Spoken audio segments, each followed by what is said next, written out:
Bismillahirrahmanirrahim. Assalamualaikum warahmatullahi wabarakatuh.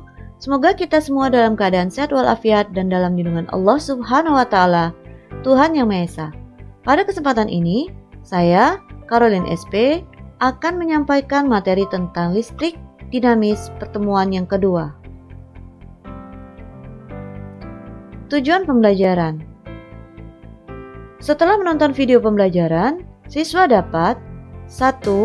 Menjelaskan perbedaan antara konduktor, isolator, dan semikonduktor. Kedua, menerapkan persamaan pada hukum Ohm. Ketiga, menjelaskan faktor-faktor yang mempengaruhi besar hambatan listrik.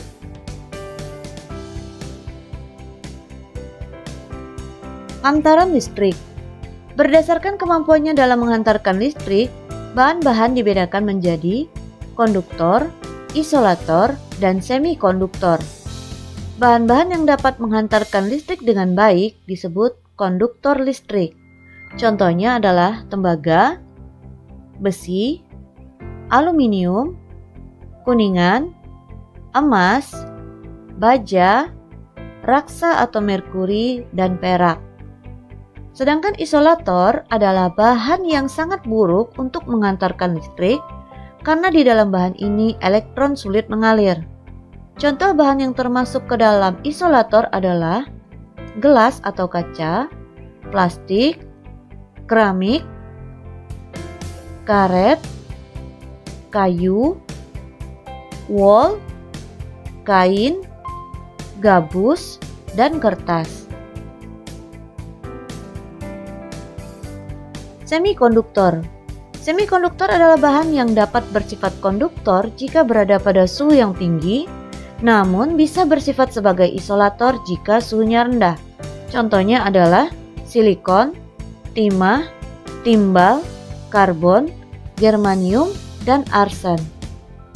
Pada bidang elektronika, bahan semikonduktor digunakan untuk membuat transistor yang kemudian dirangkai menjadi integrated circuit atau IC. Pengertian hambatan listrik atau resistansi listrik.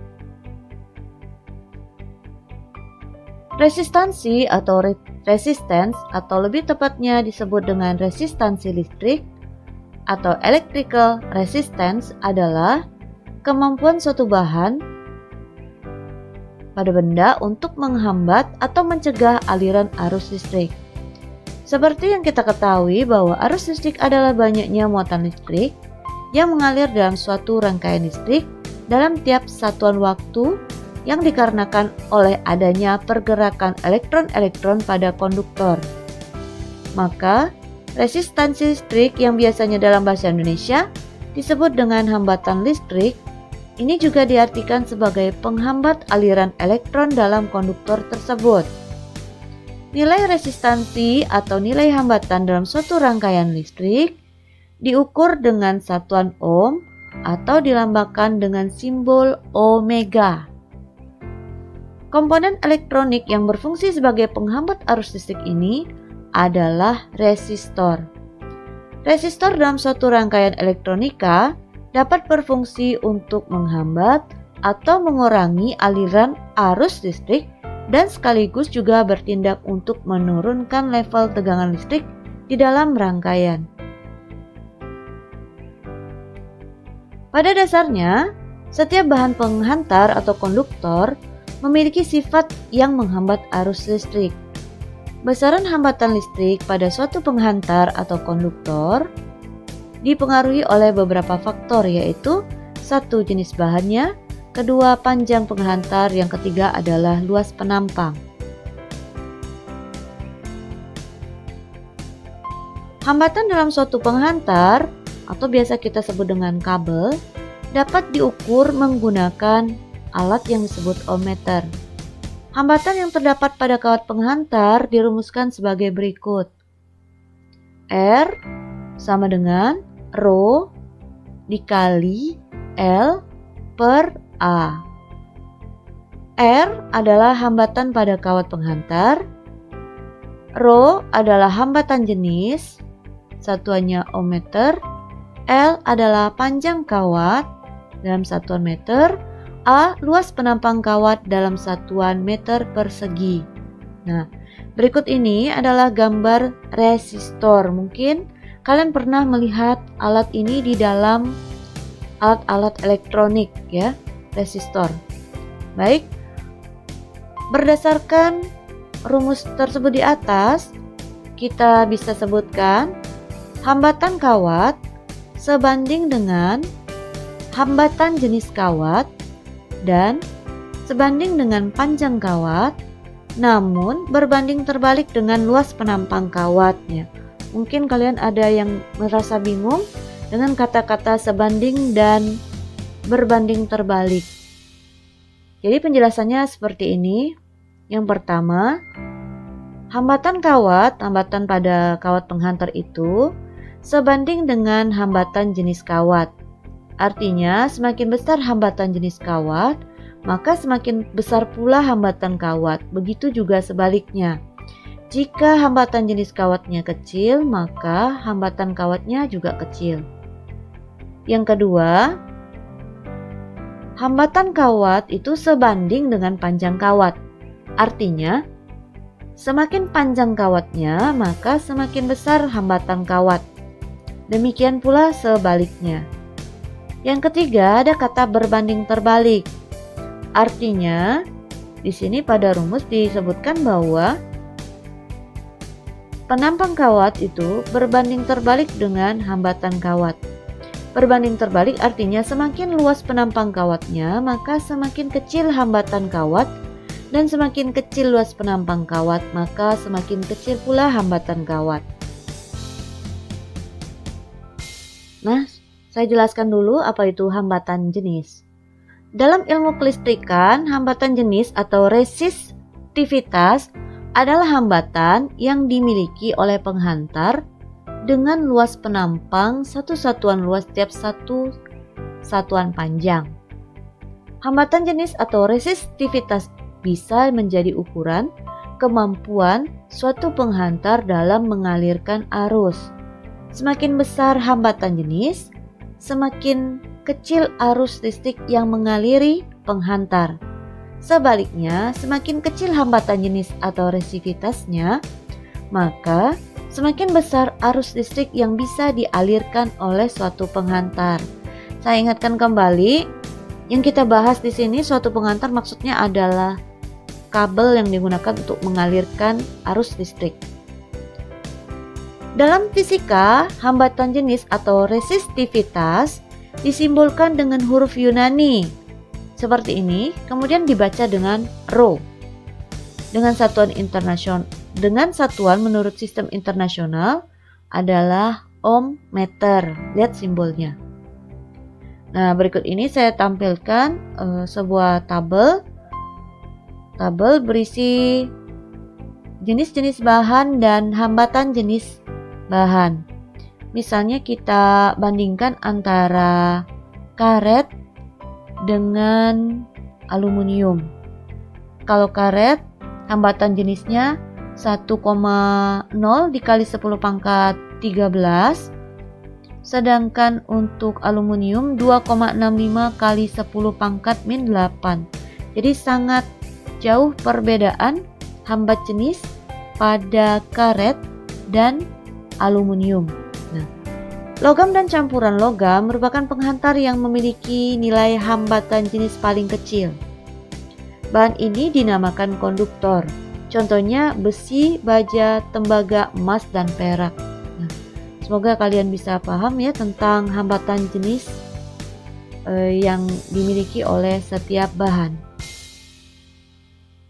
Perhatikan gambar berikut ini. Yang pertama adalah resistansi atau hambatan kawat berbanding lurus dengan hambatan jenis kawat. Berbanding lurus atau sebanding. Artinya jika ada dua buah benda atau dua jenis bahan, yang satu isolator, yang satunya lagi adalah konduktor, maka bahan isolator memiliki hambat jenis yang lebih besar daripada bahan konduktor. Kita lanjutkan.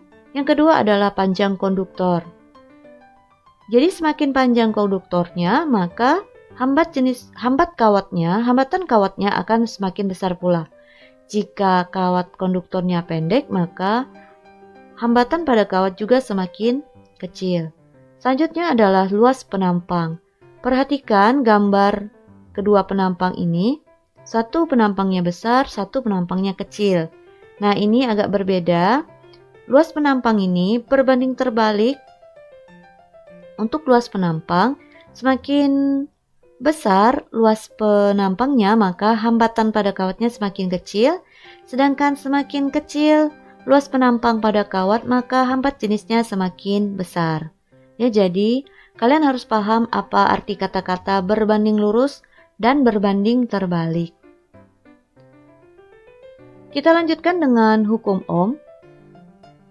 Hubungan antara resistansi atau hambatan listrik dengan tegangan dan arus listrik dapat dijelaskan dengan hukum Ohm yang dikemukakan oleh seorang fisikawan Jerman bernama Georg Siemens Ohm pada tahun 1825. Bunyi hukum Ohm adalah kuat arus dalam suatu rangkaian berbanding lurus dengan tegangan pada ujung-ujung rangkaian dan berbanding terbalik dengan hambatan rangkaian. Nah, hukum Ohm ini digunakan untuk menghitung tegangan listrik, hambatan listrik atau kuat arus dalam rangkaian listrik. Nah, secara matematis, hubungan antara arus listrik dengan beda potensial dalam suatu penghantar ditulis sebagai berikut. Jadi ingat VIR ya. VIR, V sama dengan I dikali R. V-nya adalah tegangan listrik atau voltase atau biasa dikenal dengan beda potensial listrik diukur dalam satuan volt. Yang kedua adalah I, arus listrik, diukur dalam satuan ampere. R adalah hambatan listrik atau resistansi, diukur dalam satuan ohm. Nah, jika yang ditanyakan adalah R, maka R sama dengan V per I. Atau jika yang ditanyakan adalah I, maka I sama dengan V per R. Untuk memudahkan mengingat, dapat dilihat pada gambar yang mengilustrasikan rumus yang dipakai pada hukum Ohm. Silakan diperhatikan. Tadi saya sebutkan V sama dengan I dikali R. Ya, V sama dengan I dikali R. Maka karena V-nya merupakan hasil kali, maka V itu diletakkan di paling atas pada segitiga pada gambar ini. Saya ulangi, V sama dengan I kali R, maka V-nya letakkanlah paling atas, I dan R-nya di bagian bawah. Dari gambar, kita dapat mengingat rumus dengan mudah dengan cara menutup salah satu huruf untuk mencari rumusnya. Contoh, jika kita ingin mencari nilai tegangan listrik, tutup huruf V pada segitiga di atas ya. V-nya ditutup dengan jarimu, maka dapat dirumuskan V sama dengan I dikali R. Begitu pula jika kita mencari rumus yang lain, misalnya kita ingin menghitung I-nya, maka tutup I-nya dengan jarimu, maka I sama dengan V dibagi R. Kalau ingin mencari atau menghitung R-nya, maka tutup jarimu di huruf R, maka R sama dengan V dibagi I. Selanjutnya kita berikan contoh soal. Contoh soalnya, sebuah penghantar dipasang pada tegangan 15 volt, arus yang mengalir pada penghantar itu sebesar 3 ampere, hitunglah besar hambatannya. Penyelesaiannya adalah sebagai berikut. Kita tulis dulu, biasakan untuk menuliskan diketahui. V-nya sama dengan 15 volt. V, ingat V satuannya adalah volt. Kemudian arus yang mengalir, arus listrik simbolnya adalah I, satuannya adalah ampere ya, 3 ampere. Yang ditanyakan adalah berapa besar hambatannya.